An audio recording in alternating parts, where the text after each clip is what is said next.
अस्सलामुअलैकुम। उम्मीद है आप खैरियत से होंगे। मेरी हालत से तो आपको अंदाज़ा हो ही गया होगा कि यहाँ पे बहुत ठंड है। और आज हमारी वीडियो का टॉपिक भी यही है कि ठंड इन कश्मीर। यार इतनी ठंड है, यकीन माने कि बहुत ठंड है। और मुझे इधर बैठे हुए यूनिवर्सिटी में अपने स्कूल का टाइम याद आ गया। वो टाइम जब एक तो सुबह सुबह उठो, एक तो आपको पता है कश्मीर में दही इलाका होता है, मतलब गाँव होते हैं और वॉशरूम जो होते हैं वो घर के साथ नहीं होते। पहले तो घर के साथ होते थे ना, बाहर होते थे, अब तो घर के अंदर होते हैं। तो तकरीबन 1 किलोमीटर चल के आपको पहले वॉशरूम जाना पड़ता है सुबह सुबह नरन्ने पेट। तो बंदा जितना आपको जो आपका बिस्तर गर्म हुआ होता है उतनी ठंड लग जाती है आपको जाने। और कोई पता नहीं सुबह सुबह अंधेरे में आपको कोई डरावनी चीज़ें नज़र आएँ, क्योंकि हमारी तो अंधेरा होता है ना, तो उनके लिए तो अभी अभी सुबह हुई होती है। तो भाई साहब कोई पता नहीं आपको डरावनी चीज़ें भी मिल सकती हैं। तो पहले चलो वॉशरूम का सफ़र पूरा हो गया।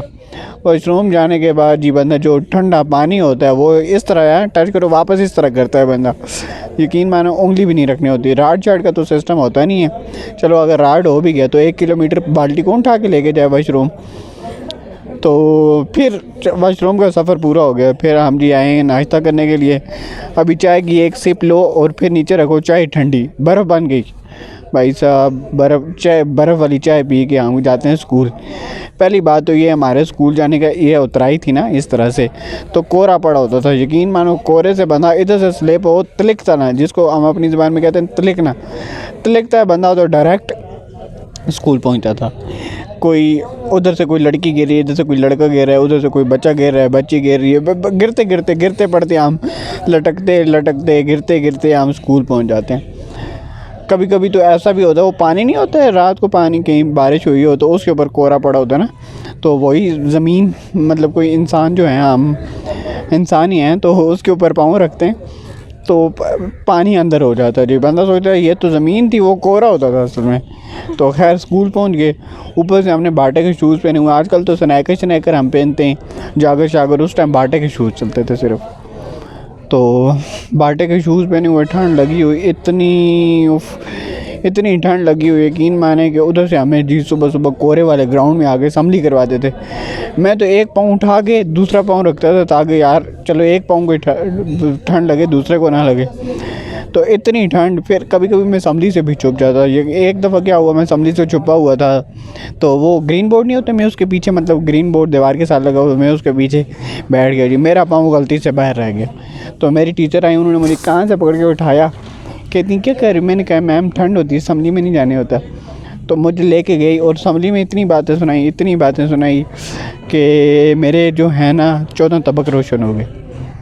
फिर उसके बाद चलो यहाँ तक तो ठीक था।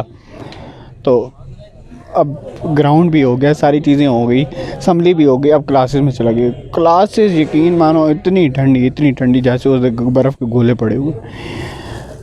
इतनी कभी कभी हमें जी सर कहें कि आओ जी बाहर धूप में आज क्लास लेंगे, तो मैं तो बेचारा सादा था, मैं समझता था कि सर के आज बच्चों की वजह से कह रहे हैं कि आओ बाहर धूप में क्लासेस लें। बाद में पता चला जिस दिन सर गुस्ल करके खुद आते थे सुबह सुबह, तो बच्चों को भी बुला लेते थे, आओ धूप में बैठ के पढ़ते हैं। हमारे जले हुए नहीं थे, बस अपने गुस्ल करके जिस दिन सुबह सुबह आए ना, तो हमें भी आगे कहें आओ क्लासेस आज धूप में लेंगे। हाँ भी मज़े से चलो धूप में बैठे हुए, खैर पढ़ते क्या थे, तो वो कुछ बस एक दूसरे के साथ बातें करते रहते हैं। धूप में वैसे पढ़ने होता कब है, अभी थोड़ी धूप लगी हुई है। तो इसके अलावा इतनी ठंड पड़ती है। तो उसके बाद वापस आओ जी, जिस टाइम तक मैं दौड़ के वापस आता, 2 बजे छुट्टी हो जाए और 1:30 बजे छुट्टी होती है, दौड़ के वापस आता था, 2 बजे तक धूप ही गायब।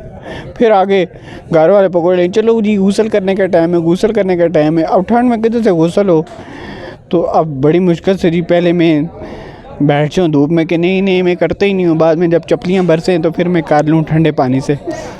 ठंडा तो नहीं होता, खैर गर्म हो कर लेते थे, लेकिन फिर भी बहुत मुश्किल होता है ना यार ठंड में गुस्ल करना। तो उसके बाद जी हम बिस्तर में घुस जाए। फिर उसके बाद हमें जी किचन में कोई ना आने दे, किचन में आग जलाते थे, कहते थे कि बैठ के कमरे में पढ़ो, आप जैसे हम हों तो हम कमरे में बैठ के पढ़ें। तो किचन में आग जल रही हो, हम बेचारे आग को देख के सूंघें उसको, सिर्फ बस नज़र आ रही थी हमें आग। तो ये हमारे ऊपर जुल्म हो रहे थे बचपन में, और सभी बच्चों के ऊपर होते हैं। कश्मीर में जितने बच्चे ना ठंड में, उनके ऊपर यही जुल्म होते हैं। तो जब बड़े हो गए हैं तो अब कैसी है ठंड, तो ये मैं आपको अगली वीडियो में बताऊँगा।